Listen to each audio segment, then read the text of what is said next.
Danny Gasparini, and welcome to this segment of Penn Voice. I am joined today by Maureen Fresquet, who is former mayor and current city council member for the city of San Mateo. Maureen, welcome.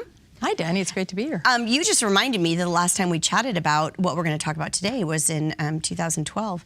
But we're going to let all our viewers know about Operation, and it's called Operation Eagle Visit, which is very important to the city of San Mateo. So tell us a little bit about that. Yes, Operation Eagle Visit is actually a celebration of the 50th anniversary of the city of San Mateo adopting the 101st Airborne Screaming Eagles. And we did that back in 1968. So this is a big celebration with 50 troops coming from the Army back to San Mateo, so we can celebrate that relationship we've had with them for so many years. And we should tell our viewers that San Mateo was one of the first cities in the county to adopt a unit, a military unit that was involved in the Vietnam War. Tell us a little bit about, you know, taking us back to 1968. Well, you weren't on the council, but some of the folks that brought that to San Mateo, what was the importance of it then? Well, I think what happened was that Linda Patterson, her brother, Sergeant Joseph Artavia, was in Vietnam. And at that time, there was the really heavy anti-war sentiment. Right. A lot of the soldiers were feeling kind of depressed. There was a lack of morale because they didn't feel they were being supported. So he wrote to her and said, "Can you do something to help?" And so she came before the San Mateo City Council and asked that they consider adopting the 101st Airborne Unit. And the city of San Mateo, I'm proud to say, stepped up to the plate and said, yes, we're going to do that. And so part of the outreach was into the community to get volunteers and schools and churches to start writing. One of the things I'm really proud of is at the time I was in 8th grade. I was student body president at St. Gregory's, and we really launched the first, I think, campaign of a school to really do letter writing and sending items back to the troops. So I've kind of been involved in this myself for 50 years. It must feel really amazing to be part of that full circle. When you remember back when you were in the 8th grade and then now being on the city council and honoring still our memories and those that are still with us for the 101st Airborne. It is a special year. It's the 50th year in honoring the 101st Airborne Unit. So in the past, you've done parades, you've done various events just to ensure that the memory and the celebration and those that you want to honor stay relevant and alive in San Mateo. Tell us about what this is going to look like, what this celebration is going to look like. Well, this celebration is not just with San Mateo. Right. I'm really excited that in addition to San Mateo, there are 8 other cities in the county that have since adopted units from the 101st, and that would be Atherton, San Carlos, Belmont, Foster City, Burlingame, San Bruno, Hillsborough, and Millbrae. And so we're collaborating with them. So the 50 troops that are coming are going to have troops representing each of those cities. So there's going to be 4 days of activities. The troops are going to arrive on March 22nd, and there will be an opening reception ceremony with them. They'll be greeted at the airport, and then there will be something at the History Museum. And then on Friday, each of the cities will have a community day where they get together with their own soldiers and kind of show them their city. And then there's going to be a big parade in downtown San Mateo on the 24th in the morning at 11 o'clock, and that'll be followed by a big event in Central Park with booths and food and celebrations and opportunities for citizens and the kids in the community to actually meet all the soldiers and talk with them. So originally they were from the communities that you named off, and now might be living elsewhere or have moved out of our communities, and you're bringing them back for this celebration. Well, there are troops that were here that originally came 40 years ago when we did the first celebration, Right. homecoming. Right. So I still remember that. I think that was in 1972 when Right. we welcomed our division back, and there was it was a great.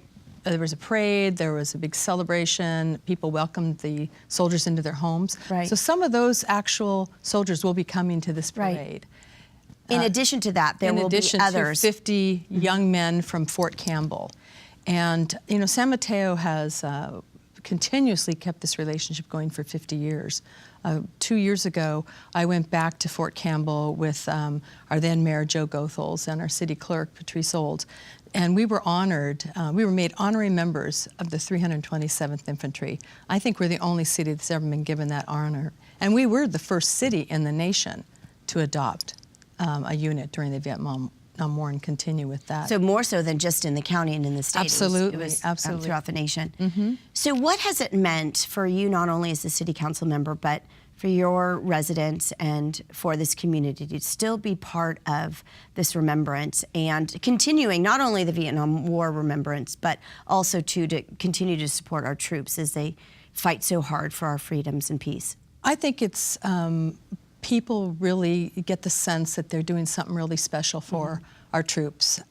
It's just giving them that support. And when you talk with them, they tell you how much it means to them when they get those care packages. And when their units deploy and we send care packages and letters, they look forward to that. It's really special for them. So I think it's the celebration of our patriotism in many ways. And I think one of the things I was always so proud of San Mateo, when other cities were shunning our troops coming back, we stood up and said, hey, we're here with you, we support you. You've answered the call that your country put out to help serve. And so even today, these young people are going and they're serving our country and our citizens. And I think it's just that opportunity to thank them and show gratitude that, we appreciate the sacrifice you're making and that your families are making to keep us safe. Well, I think I appreciate also that, as you had mentioned, the city of San Mateo staying so dedicated to this kind of honor and celebration, because, as your daily life, and we didn't even get into this as your daily life as a city council member, it's full with very relevant and complex issues today, housing and transportation, just to name two. So to ensure that you're remembering and honoring those who serve our community on a greater level, not just here locally as our law enforcement does locally, and we appreciate them so much, but even on a national and global level, I really have to admire and thank San Mateo for continuing that work. One of the things I really hope to get across today is that we want people in the community to participate. Right. We have all this over, parade. everywhere. We want everyone in the county to participate. We are looking for people to participate in the parade, whether it's dance troupes or nonprofits, schools. People have till March 5th to really get into the parade. And if you can't be in the parade, there's opportunities to buy a meal for a soldier, because we're underwriting all the costs. So we're looking for sponsors to help us with that. But also, if individually people can buy a meal, whether it's breakfast, lunch, dinner, for a soldier, they can go onto our website and find out the many ways that they can help support this. So we really want people to come out and help us celebrate. So where will the parade route be? It will be on B Street, so it'll start at 11 in San Mateo on B Street, and it'll end up in Central Park. And that's where we'll have the food booths, and there'll be music and ways for people to celebrate and to engage one-on-one with all the different soldiers that'll be there, those from the past as well as the current ones that are coming out. Right, and I think what I'm hearing from you is, if this interview sparks any kind of interest, either on a participation level or on a donor level or a sponsorship level, just jump on your website, because more information can be had there.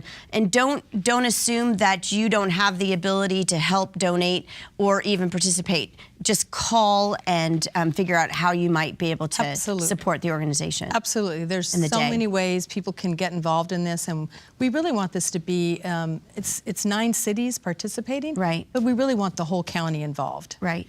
So one of the things that we can do here at Penn TV is make sure that we broadcast this as many times as we can before your critical dates, but even after your critical date of March 4th in finding participants for the parade, just make sure that people know the date of the parade and where it starts and how they can And there's also a gala after the parade. That evening there's a big gala, so people can come to the banquet and help us honor our troops there as well. So going to the website's the best way to get all the information, but there's many, many ways people can participate in these 4 days of activities. Great. Thank you so much, Maureen, for joining us. And we please take back to the rest of your colleagues on the San Mateo City Council and those that are in San Mateo and all of the 9 cities that you mentioned for honoring our troops and especially remembering our 101st Airborne. Thank you, Danny. I appreciate this opportunity to be able to talk about this. Thanks, Maureen, and we'll see you and all of you next time on Penn Voice.